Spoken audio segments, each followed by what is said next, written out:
Magandang gabi. Magandang gabi po sa lahat. Bago magtanghali, pag-usapan muna natin ang impeachment bukas. 2:00 magsimula ng hapon. Ang ating topic, pinipredict ko na ang unang-unang ipupus ng mga kakampi, mga abogado ni Sara Duterte ay ang tinatawag na motion to dismiss. Okay? So, pero bago yan, magtugtog muna tayo ng ating tugtog. At siguro, tugtog natin Sara kasi si Sara i-impeach ngayon.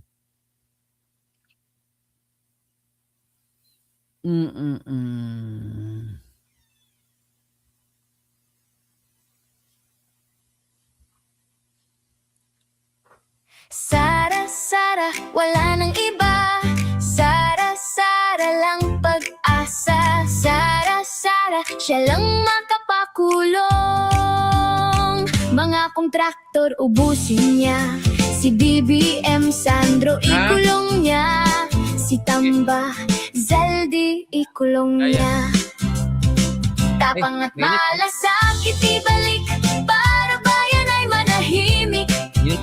Durugin ang sindikato sa korte, sa DPUA, sa DS Void, sa PhilHealth. Okay.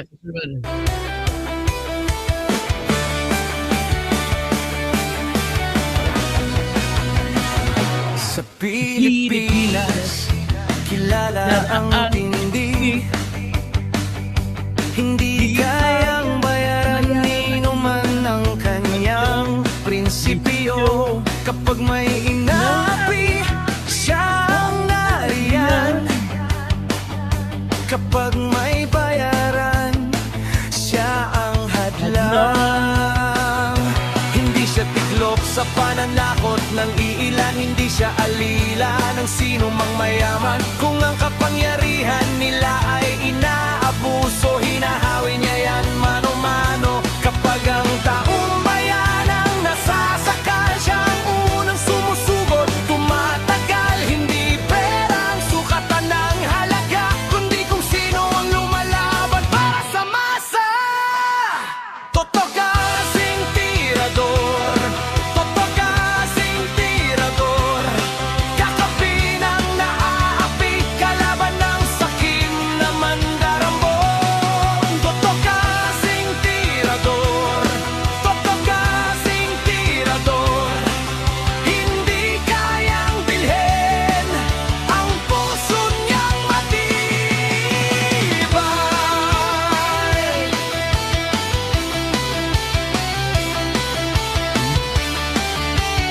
Sige. Mga magnanakaw sa pondo ng bayan, nanginginig kapag siya ang nandyan.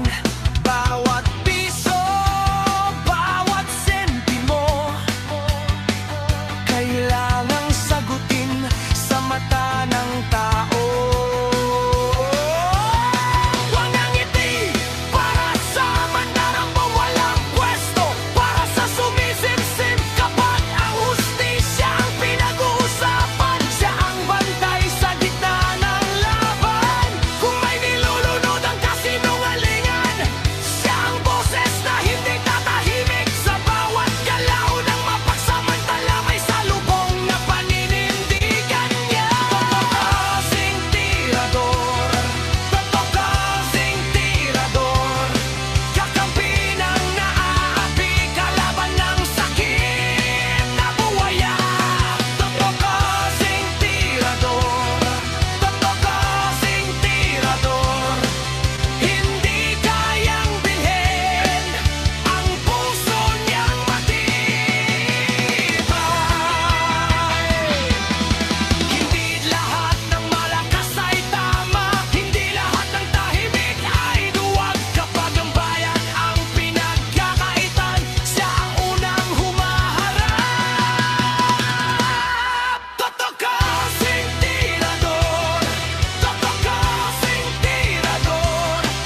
Okay.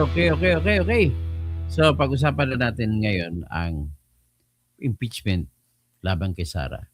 For the first time, ang Vice Presidente ay masasadak si impeachment. Magandang gabi po, Marilyn Bondok, Romel Bengson. Magandang gabi. So, ang ating titingnan po nito, ipakita mo na natin, alam mo saan sumasandal yung mga prosecution para manalo sila? Ay kakutsabata sila ng mga pare. Kahit kanina sa simbahan, nagsimba ako, mga pare, Katoliko kasi ako, alam naman na, grabe talaga mga pare, sumusuporta sa impeachment. Kailan pa kayo naging politiko at kailan pa kayo tumatama? Mga pare, Padre Robert Reyes, kung sino man, iba. Ibang pare, hindi naman sumasama sa inyo. This is only a fair question to you. How else in the world that you decided to support the impeachment against Sara Duterte? Okay lang sana ang support ng impeachment. Tabla kayo, patas kayo. But the problem is you're even convinced that the vice president is guilty. You do not have any evidence at all. All what you have had in your pockets and your heads and in your hearts are just stories coming from your allies. Hindi mo pwede hindi mo pwede makasaligan yung mga kwento-kwento lang po. Pasensya na mo mga pader, no, mga pare. At may mga pare ako nakikita, no, yung binigyan ng maleta ni Romualdez, si Advincula ba yun? Si Bishop o Cardinal Advincula? What a shame. Shame on you. Kaya ang mga Katoliko ay hindi po magaling mga Pilipino, hindi magaling na Katoliko. We just pray on our own. Parang nagsisimba lang kami in compliance with kasi feeling namin nandun kami, kinakausap namin si Lord, hindi kayo. Ayaw ko makinig ng sermon eh. Walang kwenta mga sermon. So ito po, kinikwento ko lang kasi mga pare, ito, biniblessing pa nila yung mga traidor sa bayan. Akala niyo ba si Sara lang traidor? Hindi po traidor Sara. Ang mga traidor dito yung mga tumatanggap ng balita na umaako sa kay Sara. Ganun na po yun. Ay, nako. So ito, pakita ko sa inyo ito si Father, the running priest. You keep on running but until now you haven't gone right. You have always gone wrong, Father Robert Reyes. Nothing, if I rate you, nothing has happened to your advocacy of running. Tingnan mo na yun, nagdasal-dasal pa sila. Simba pa sila, puro mga satanas ang utak mo ngayon. So, hindi ba kayo nagkakasurog sa simbahan yan? Yan o. Lahat yan binanggit ng Marines na nakatanggap ng pera. Except lang dyan si Chelyok, no? Yan si Isabel Zamora, hindi binanggit ng Si Chua nabanggit yan. Si Dilema nabanggit yan. Si Luistro nabanggit. Dami ninyo nabanggit na dinalhan ng pera ng Maleta Boys. Pati yung si Father Flavi Villanueva, I have nothing personal against you, but the problem is you have been overacting. If you are indeed Father Flavi, if you are for truth, you are for God. Lahat naman, tanong mo kay Allah, tanong mo sa mga Muslim, basta katotohanan, Allah tayo. Mo sa iba, kahit sa mga Buddhism, tanong mo lang sa the Supreme Being, lahat po naghanap ng katotohanan. But then, what moral authority do you have? The priests to pronounce that guilty si Sara, tinutulungan niyo ng mga tumatanggap ng maleta? O, yun ang patawa si Antonio Alarcon. Ikaw patawa. Kabubuka, ano bang pruweba mo? Sabihin mo na guilty si Sara. Wala kayong ebidensya. Tapos, itong mga pare na to, wala ring ebidensya. Tumatanggap naman ng pera nito. Anyway, I'm presenting to you, sila sumasandal na kusina sila sa tinatawag na ano, na nagsimbahan daw. Okay. Ito, pakita ko na naman ng isa pa. Ito, yung pagsimba-simba pa nila. Buti hindi kayo nasusunog. Ayun, House Prosecution Team, binasbasan ng mga pare sa isang banal na mesa. Akala ko ba banal kayo? Ba't binabasbasan yung mga kurakot, mga magnanakaw? Ay, nako. Lahat po kayo. Okay, so tatanggalin ko na to. O ito pa si Padre Robert Reyes. Titingnan ni Padre Robert Reyes. O, hindi ko na maintindihan tuloy kung tumanda ka na. Hindi ko na maintindihan tuloy kung anong mission mo sa buhay. Ayan. Who are you to say na guilty si Sarna? Kita mo bang ebidensya? Ayan ang packet po sa inyo. Kayo pa mga pare ng pronounce.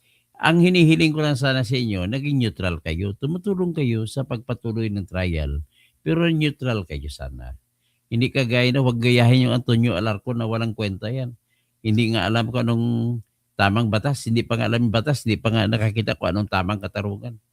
Diba, Antonio Alarcon? So, ngayon, ito na yan. Umpisa natin dito sa may tinatag na opening statements. Pakinggan natin kung anong may expect natin na nakaprograma na gagawin ng Senado kuno. Ayon naman ito kay Attorney Bantog na siyang nagsisilbi na parang clerk ng court. Pakinggan natin kung ano mangyayari bukas. Inilatag na ni Senate Impeachment Clerk of Court Renato Bantog ang mga dapat asahan sa unang 2 araw ng impeachment trial laban kay VP Sara. May paalala rin si Bantog sa publiko na dadalo sa paglilitis. Ang detalye sa Agenda Weekend Report ni Dexter Ganibe. Pinangalanan na ng House Prosecution Panel ang 3 unang testigo na ihaharap nito sa impeachment trial ni Vice President Sara Duterte na magsisimula ngayong Lunes, July 6. Kabilang narito sina NBI BARM Regional Director Attorney Jeremy Lotoc, NBI Senior Agent John Mark Calilong at si House Surgeon at Arms Legislative Security Bureau Executive Director Captain Belinda Bello. Sabi ni Clerk of Senate Impeachment Court Attorney Renato Bantog Jr., wala pang presentasyon ng mga testigo sa unang araw ng paglilitis. So yung mga testigo po ay magsisimula po mag-testify ika nga no sa Martes. Yan na po yung pagsalang do sa mga witnesses. Kaya ang mangyayari sa unang araw ng trial proper ang pagbubukas o pag-reconvene ng impeachment court, pagpapakilala ng mga abogado ng prosekusyon at depensa at ilang administrative matters na kailangang resolbahin ng impeachment court. Pagkatapos pong tawagin yung case, no, yung tinatawag ng calling of the case, ang mangyayari po diyan ay tatawagin yung abogado ng magkabilang panig para ma-record po yung kailang appearances. Yung tinatawag nating entry of appearance. Mabibigyan din niya ng pagkakataon ng prosekusyon at depensa para sa kanilang opening statements. Nilinaw ni Attorney Bantog na walang mangyayaring arraignment o pagbabasa ng sakdal, pero nasa depensa na kung magpapasok sila ng not guilty plea para sa Vice Presidente, gaya ng ginawaan niya noon ng abogado ni Chief Justice Renato Corona. Sa unang araw din inaasahang ilalahad ng impeachment court ang mga pasya nito sa mga nakabinbin na usapin. Kabilang na ang issue ng green box o ang selyadong kahon mula sa BIR na unang hiniling ng prosekusyon na mabuksan at mamarkahan ang mga nilalaman nito bilang bahagi ng kanilang ebidensya. Samantala, nilinaw ng Clerk of Court na sa 151 seats sa loob ng Senate Session Hall, 61 rito ay para sa publiko na nais makapag-observe ng court proceedings. Kailangan lang anyang magrehistro sa Visitor Management System sa official website ng Senado. Mas maganda po sana kung mga 1 hour, 2 hours before, nandun na sila sa pasukan ng Jokno, no? At ihanda na nila po yung kanilang QR code, no? Na kasi pag nag-register sila doon sa Visitor Management System, mabibigyan po sila ng QR code at yun ay importante mapakita nila. Paalala ng opisyal, bawal ang pagsusuot ng statement shirts at dapat akma ang kasuotan bilang kortesiya sa institusyon. Papayagan ng cellphone sa loob ng impeachment court pero dapat naka-silent mode at bawal gamitin habang ongoing ang trial. Para sa Agenda Weekend, Dexter Ganibe, Abante. So yan daw, yan ang kanilang gagawin daw. According to them. Well, ito naman ang ano ba yan?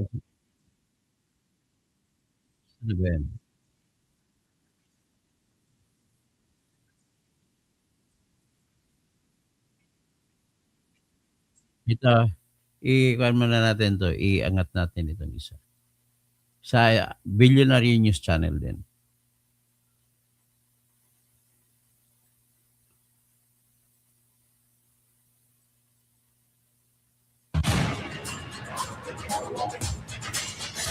Wala ng atrasa ng impeachment trial laban kay Vice President Sara Duterte bukas July 6. Pero bukod sa katanungan kung sisipot ba ang bise, palaisipan din ang pagdalo ng senator judges.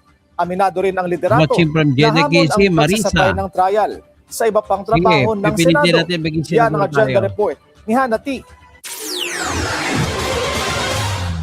Tiwala si Senate President Win Gatchalian na sisipot ang lahat ng senator judges. Oras na magsimula ang impeachment trial ni Vice President Sara Duterte bukas, July 6.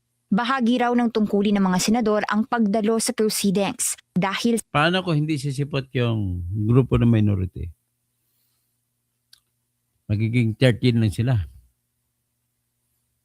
So 13, technically, may quorum pa sila.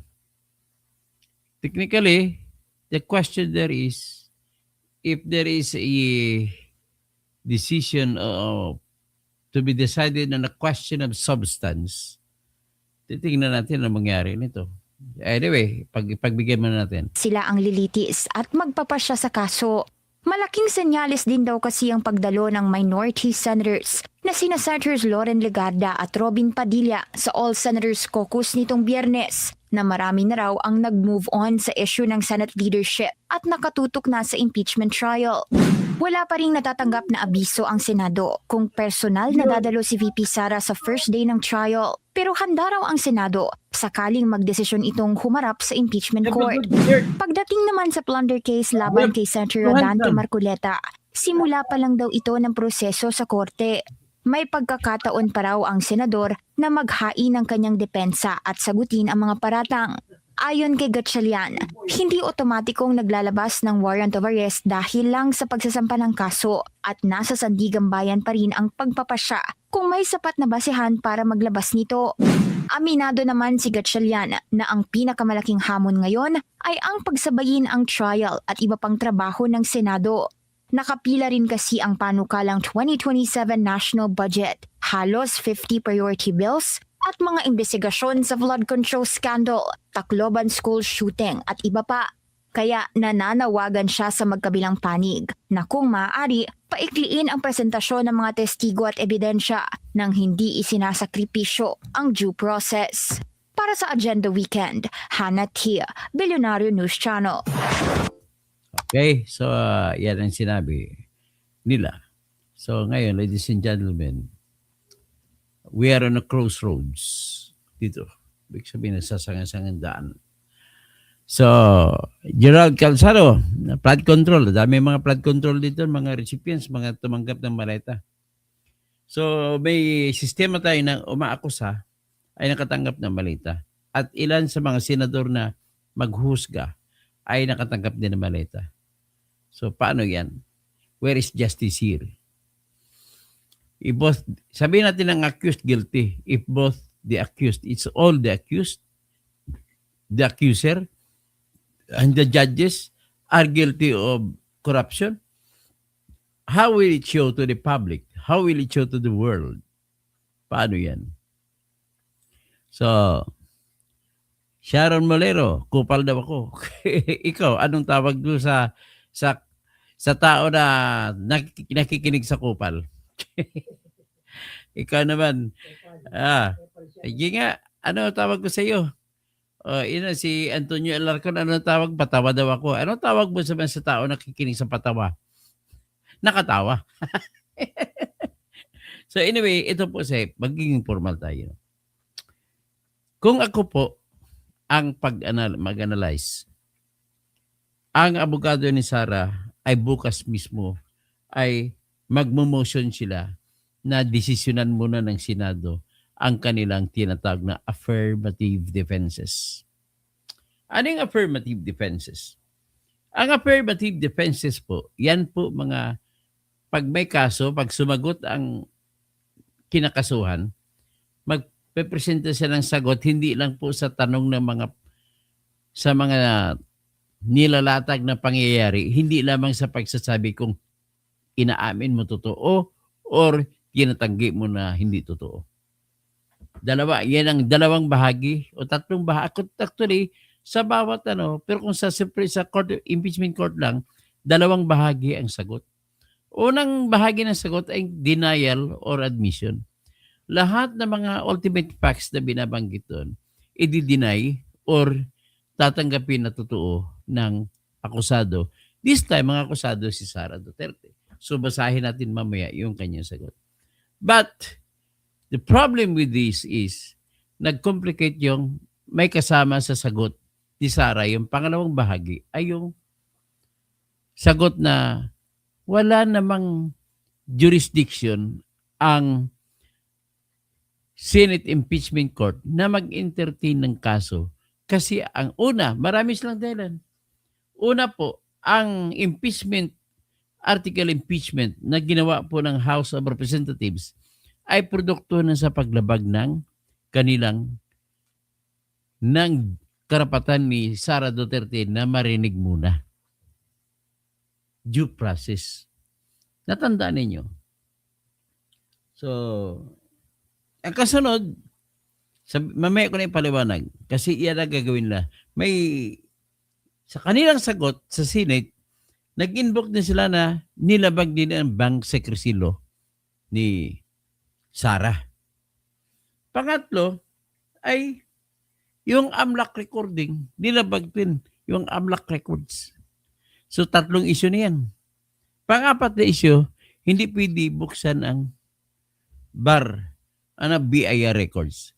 So, sa una, yung tinatawag na due process, doon na pumapasok ang tanong na sa umpisa pa lang, sa pagtanggap lang, pag-prepare pa lang ng Committee on Justice sa proseso nila kung tama o hindi. Diyan po pumapasok ang due process. So, titingnan natin ngayon ang answer ni Sara. Ipakita ko sa iyo yung answer ni Sara. So, Gerald Calzado, at tapos si Sharon Molero, kupal daw ako. Okay lang man yan, okay lang yan. Ikaw lang tatanungin kita, anong tawag mo sa sarili mo na nakikinig sa kupal? Chrissy Brook, hi Dr. Toto, are you sure mananalo si VP Sara? Yes, I am almost sure, 100% sure na si Sara ay I'm mananalo. 100 sure of me. 100% sure, Sara. Yeah. My name is Tata Calcing Tirador. Yeah, Toto kasing tira to. Si Chrissy Brook, okay? So ngayon, ito po, pakita ko sa I inyo. want to dance Tata Calcing Tirador. Yes. To dance. Okay. Later. I'm still explaining, okay? Amen. I'm still explaining. Ipakita ko po muna sa inyo yung sagot ni Sara Duterte. Ito po yung sagot ni Sara Duterte sa impeachment na reklamo. Tata Pet. That's mine. Want to share? That's my money. I want mine. Okay. So, ito po yung sagot ni Sara sa That's mine also. Hey, money. That's mine also. This. Okay. Answer. Nakita niyo ba? Yan ang answer ni Sara. Pakita at palaki natin. I need 500. Okay. Tapos, article impeachment, sasagot ni Sara, itong unang bahagi. Sinagot niya. So, ang pangalawang bahagi niya, ito yung unang bahagi, admissions and denials. Yan sinasabi ko kanina. Tapos, affirmative defenses. Pero tingnan mo ang admission and denials, 2 paragraphs lang. Pero nagay siya ng introduction. O, basahin natin ang introduction ng sagot ni Sara. Answer. The articles of impeachment are void. Nako, sinabi niya void. Ano ibig sabihin ng void? Basura. mula pa lang sa simula. Okay?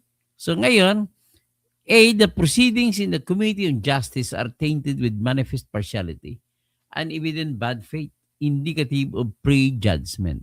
So ang ibig sabihin to ni Sarah ay sa kanyang introduction, ang proseso ng impeachment na ginawa ng mga members ng House of Representatives ay may kagad, hindi pa naumpisahan, na-judge na nila na guilty. Hindi pa nila tinignan ng ebidensya, nag-decision na sila na guilty. Yan ang ibig sabihin ng prejudgment. Yun ang paningin ni Sarah at paningin ng kanyang mga abogado. So, nabase na ito sa mga interviews ng mga congressmen, sa mga opening speeches nila bago magsimula ang hearing nila. Lahat po sila ay nagsasalita na guilty na si Sarah. Nag-umpisa pa lang, ipipresenta pa lang ebidensya, nagsasalita na guilty si Sarah. That's the evidence na hindi professional na judge o hindi sila professional na prosecutor. Kasi yung prosecutor po, pag nagsampa ka ng kaso sa prosecutor, ang prosecutor ay detached yan. Wala silang pakialam sa kumakaso at kinakasuhan. At ang sa kanila ay dapat neutral sila.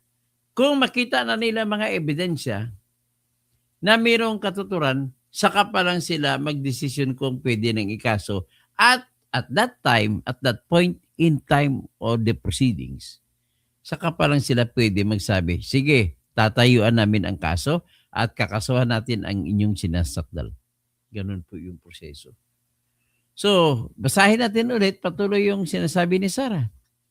The articles are the product of an unconstitutional usurpation of power that neither belongs to the House of Representatives nor its Committee on Justice.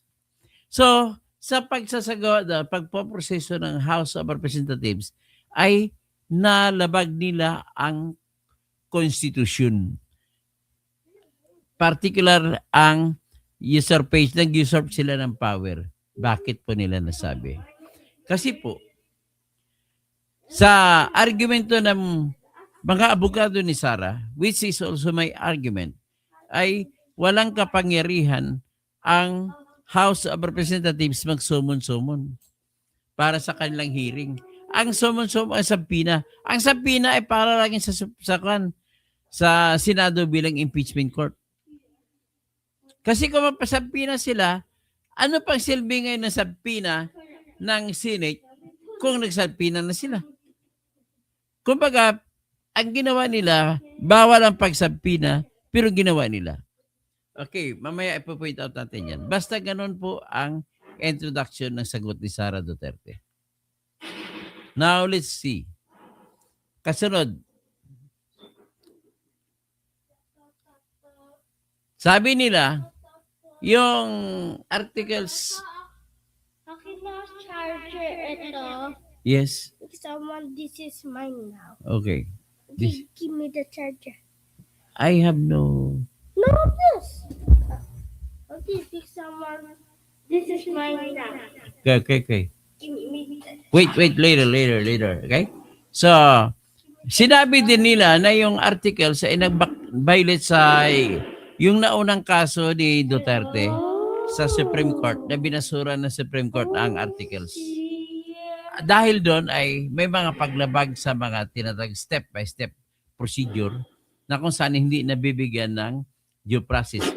Pero very pronounced noon sa dating nasa dating impeachment complaint laban kay Sarah ay tinatawag ng Supreme Court na lumabag sa 1-year bar. So kung lumabag sa 1-year bar, hindi pwede tanggapin. Ano bang 1-year bar? Ibig sabihin po sa 1-year bar, ang impeachment complaint ay hindi pwedeng isampa sa loob ng 1 taon mula nang may nasampa nung una o may na-dismiss na nauna. So, yan ang sinasabi nila na yung naunang kaso na Sara Duterte na binasura ng Supreme Court, ang sitwasyon nun po ay ganito. May 4 na impeachment complaint na sinampa. Nauna nang sinampa noong December 2, 2024. Sunod, December 4, 2024. Sunod, December 19, 2024. Sunod, February 5, 2025. So, kaya na nangyari, nung nag-session na sila, lampas na sa 10 days, nung nag-session sila. So, nilabag na ngayon ang Constitution. Doon pa lang sinabi ng Supreme Court, kapag hindi mo aksyonan, automatic na dismiss at papasok na ngayon ang tinatawag na pagbabawal sa loob ng 1 year, hindi mo pwede isampa. This case naman, sa ngayong impeachment proceedings naman, ang nangyari naman po ay ganito. Ang nagsampa ay 4 din. First complaint, sila sinampa ni grupo ng mga makabayan, akbayan.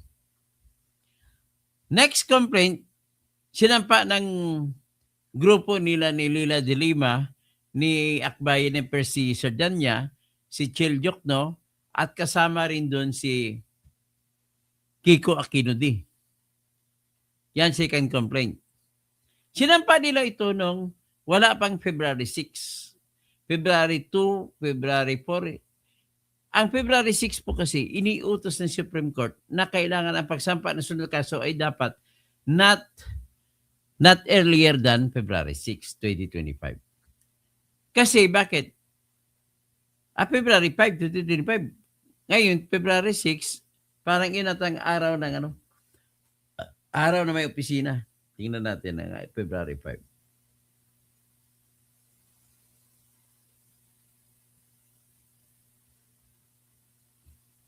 Tika, test na tayo lang.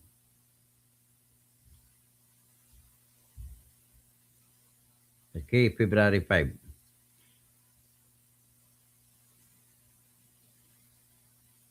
So, February 5, dapat February 6 sila mag-file. Okay. So, ang nangyari, 2 and 4 sila nagsampa. So, binasura nila ni Luistro yung February 4 at saka February 5. Yung February 5 naman, February 4 ay binidro nila ni Kiko Aquino D. So, natira yung sinampa after February 6. Yung sa kala ni Cabrera na complaint at saka si Saballa complaint. So, according to the argument of the lawyers of Duterte, ang pagbasura ng February 2 na complaint at saka yung kay complaint nila ni Kiko Aquino D ay nagharang na ng 1 year. So, titingnan natin. At binitbit po nila yun sa Supreme Court. Pero sa kanilang sagot sa impeachment na reklamo, binitbit din nila, sinabi rin nila yung sagot nila. Okay? So, gayon ang pagsagot nila. Next is, 6. The articles are direct consequence of fishing expedition. So, ang ibig sabihin ng fishing expedition, may mga reklamo ng sampa yung kay Saballa at saka kay Cabrera. Nasagot na ni Sara yung reklamo ni Saballa at saka ni Cabrera. Ngunit, nagsagawa sila ng hearing. Pag hearing nila, marami pa silang dinagdag. Nagsabi na sila kung ano-ano. Tapos may mga testigo pinapasok. Ibig sabihin po, nalagay po sa sitwasyon Duarte si Sara na pinasagot niyo si Sara nung unang reklamo, nasagot na ni Sara. Tapos, nung nag-hearing kayo, marami pa kayong dinagdag na iba na hindi nyo pinasagot kay Sara. Tama ba yun? Fair ba yun? Yun ngayon ang tanong ni Sara dyan.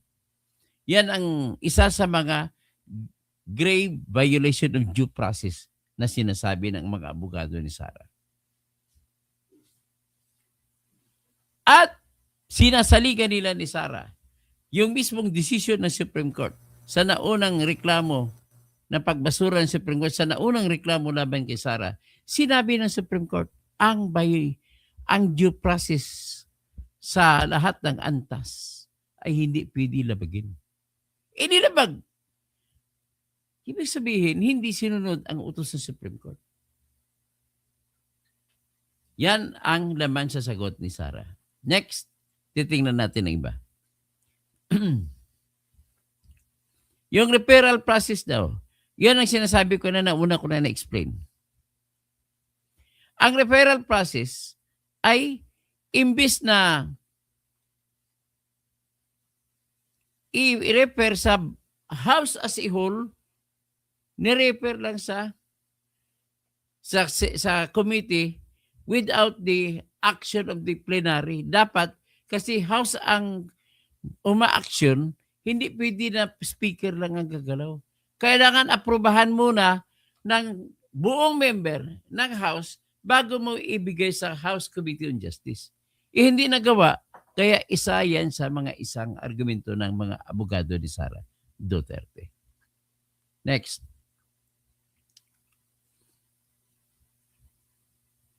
Yun na, sinabi ko ng 1-year bar rule. Ito na kayo, admissions and denials ni Sara. Dalawang paragraph lang, paragraph number 2 tsaka paragraph number 3 lang. So, si Sara ay inaamin niya na yung mga aligasyon sa articles patungkol po sa kanyang pagkahalal ay tama, inaamin niya. At patungkol sa kanyang pagpasok sa opisina ng Vice President, inaamin niya na totoo yun.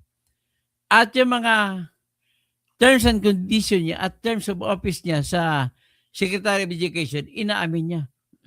At yung naging mayor siya, ay inaamin niya. Nung naging vice mayor sa Davao City, inaamin niya rin. Sa number 3,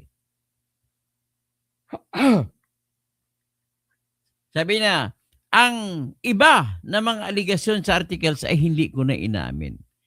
Pero kung ano ba ng totoo, ang dahilan ay yung aking mga nakalagay dito sa ibaba sa affirmative defenses. So, ito na ngayon ang affirmative defenses niya. Yan. At affirmative allegations. So, yan ang laman po ng sagot ni Sara. Next is, sabi na sa affirmative defense, ang argumento ni Sara,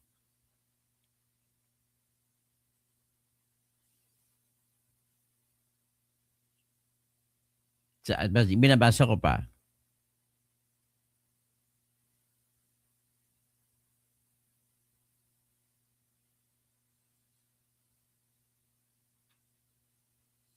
Okay, dali lang.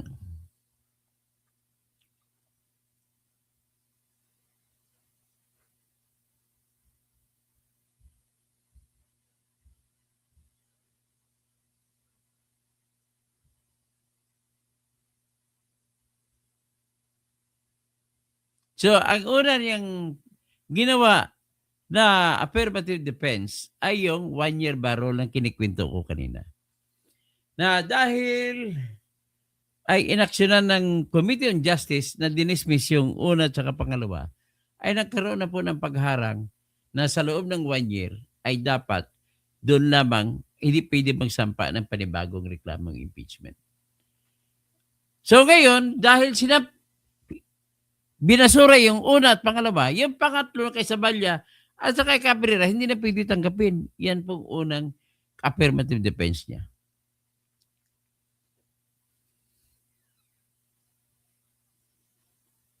So, ang iba pa pong i-summarize ko na lang, ang ibang affirmative defense niya, yung bank secrecy law at saka AMLAC records at saka yung BIA records. So ngayon, having said so, i-discuss na natin. Ang tanong ngayon, pwede bang i-insist ng mga abogado ni Sara Duterte na desisyonan muna ng Senate Impeachment Court yung kanilang motion? Ang motion po nila ay ganito. Nakalagay po sa affirmative defenses ang kanilang mga motion. Ang affirmative defense is another term for motion to dismiss sa proseso sa ngayon sa Supreme Court. Kailangan kayo na hindi ka na pwede magsampa ng motion to dismiss. Automatic na yun, ilagay mo lang as affirmative defenses. So ngayon, ang tanong, maobliga ba ang Senado? Yan ang tanong. Ngayon, maraming nagsasabi, pwede natin tawagin schools of thought. Maraming nagsasabi na mga congressmen at saka iba pa, kahit nga si Antonio Carpio justice, at saka iba pa nasabi na walang kapangyarihan daw ang Senate Impeachment Court na mag-entertain sa motion to dismiss. Kasi daw ang kapangyarihan na binigay ng Constitution sa Senate ay tanging to try and decide. Ngayon, ako naman tanungin mo bilang isang sanay na abogado, lahat po ng korte kapag may kaso, nasa katawan na yan. Kumbaga, inherent na yan. Nasama na yan. Nung isinilang yan, andyan na yan. Na lahat ng korte ay may power sa pag-dismiss ng mga kaso. Ngayon, saan nakukuha? Kasi aminin natin at sa hindi. Ang katotohanan naman, nakalagay lamang sa Constitution to try. Walang power to decide on the motion to dismiss or walang power to dismiss outright the impeachment complaint. Pero ang argumento ko dyan ay ganito. Kung walang nakalagay, ibig sabihin po niyan, hinahayaan ang Senado magdesisyon kung ano ang ilalagay ni total proseso lang naman yan. Maliban lang sa pag-exercise ng power, the Senate can exercise power kung hindi provided for ng Constitution. But this time, what we're talking about is the procedure kung tatanggapin ba o hindi ang motion to dismiss. So kung walang bawal sa Constitution natin, pwedeng ilagay ng Senate sa kanilang procedure. Pag tinignan mo naman ang procedure ng Senate, wala ring nakasulat, silent din siya. Kaya silent night, holy night, all is come. Hindi pa naman Pasko. So, ibig sabihin po, nung binasa ko ang Senate Impeachment Proceedings, hindi po nakalagay na pwede sila mag-entertain ng motion to dismiss. So, ito na ngayon. Tanong, pwede ba sila entertain kasi hindi man nakalagay? Ang sagot sa tanong na yan, ladies and gentlemen, ay isasubmit nila sa buto-butuhan sila mga senador. Pag buto-butuhan nila. Kung may quorum sila, magbuto-buto sila kung tatanggapin nila ang motion to dismiss o hindi. Hindi sila pwede mapigilan sa doon kung gusto na gawin. Kaya nga lang, ang tanong, gagawin ba? I-entertain ba? Okay. Kung hindi gagawin, bakit? Pag hindi gagawin, ibig sabihin po, magbubuto-butuhan, talo ang gusto mag-entertain. Panalo ang ayaw mag-entertain. Pero may tinatawag po tayo na halimbawa, ang mangyari ay pumayag ang mga senador. O sige, i-dismiss na natin para wala tayong trabaho. Pwede rin yun. Nasa kanilang kapangyarihan yun. Hindi naman sila hinaharangan, so pwede nilang gawin. Hindi sila binabawalan eh.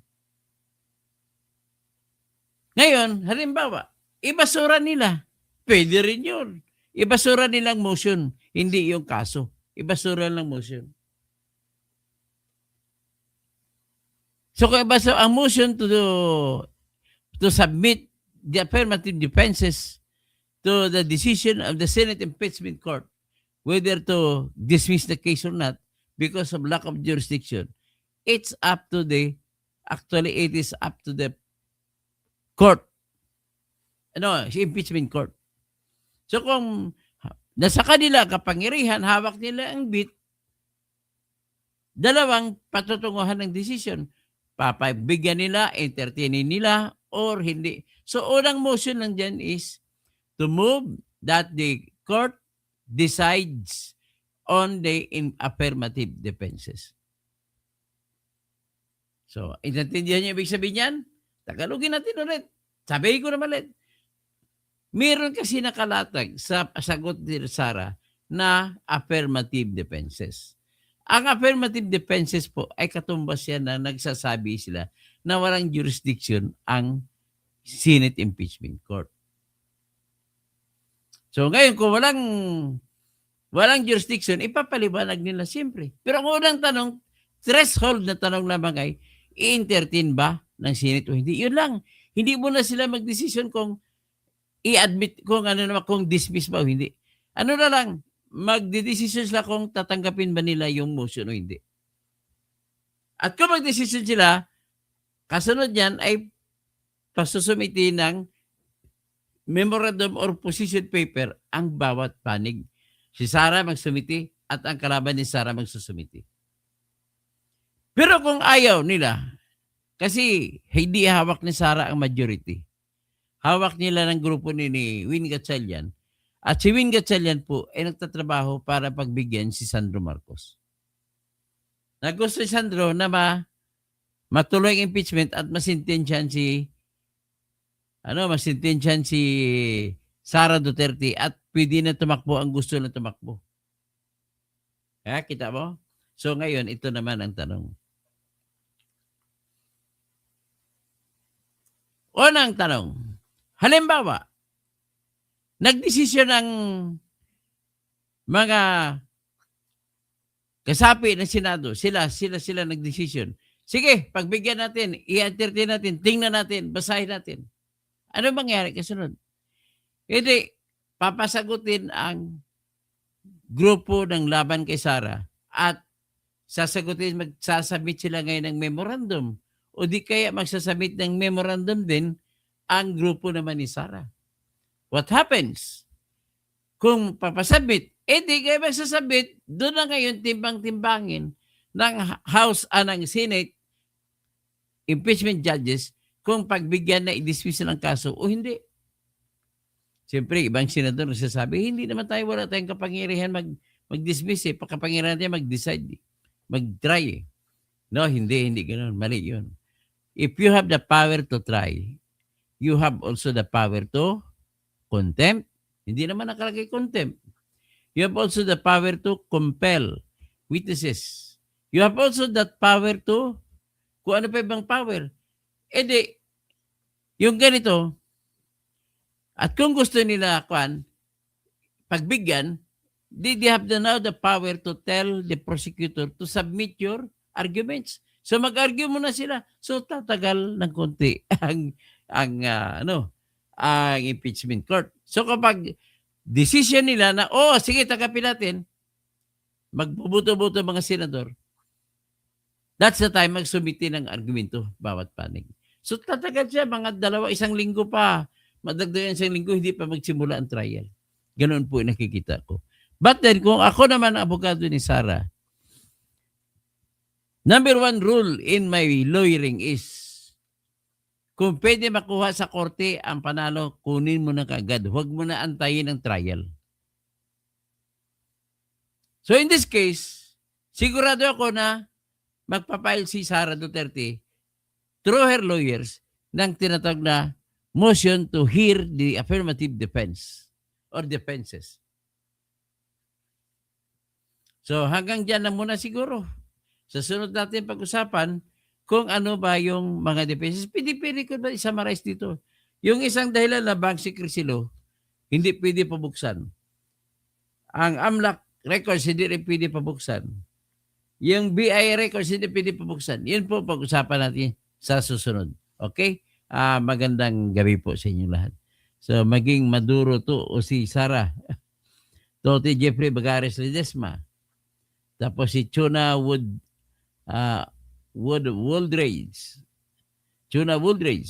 Huwag na nilang hintayin makialam ang Amerika. Si Frank Shane Sionco Beninate. Hello po, Dr. Toto, always watching from you, from Ontario, Canada. Okay, salamat. Tapos sabi ni Chivas Dactiniel, masugok ka, Lacuna. Hindi mo ba naintindihan ang pangyayari sa bansa natin? Kaya masugok ka kay Atty. Toto. Para talaga si Lacuna, galit na galit sa akin. Al Orenstein Lacuna. Ito alam ko, nasa nasa England. Di ba nasa England ka, Al Orenstein? Ano sinabi niya? Katang isip mo lang yan. Hindi po katang isip yan. Yan po ay possibilities. Talking about the possibilities. Kasi dahil sanay ako na abogado, may karanasan ako, sinasabi ko lang sa inyo anong pwede mangyari na gagawin ng sinumang abogado. So si Edgar Nacion, si Chrissy Brook, Nakita mo na, umalis na ngayon si Guapito. Si Anyari TV, kay BP Sara kami. Sama nyo sa Torito, BP Sara. O kayo mga DDS, tulungan nyo ako, mag-subscribe na kayo dito para lalakas ang ating at matulungan nyo ako na magiging senador. Kung marami kayo dyan, kung abutin tayo 1 milyon, tatakbo ko senador. Okay? Hanggang dyan na lang po at i-discuss natin sa kasunod. Maya konti o sa bukas na. Yung ang Bank Secrecy Law, ano ang AMLAC records, ano ang BIR records, at ano yung mga due process. Okay? Hanggang dyan na muna tayo. Magandang gabi po. Si Aki Lindley Malyari ay maya pagbingi, mga kabalin, Jonah Waldridge, maging Maduro. Okay, nandiyan na nga mga Ilocano kapsat ko, naimbak na bim, kada kayo amin. Tapos, agyamanak sa pagpanood ninyo. Maraming salamat sa lahat. Sa mga Maranao, mapia kagabi sa Idyo Langon. Sa mga Maguindanao, mapia Mambo. Sa mga Tausog, Maraydum.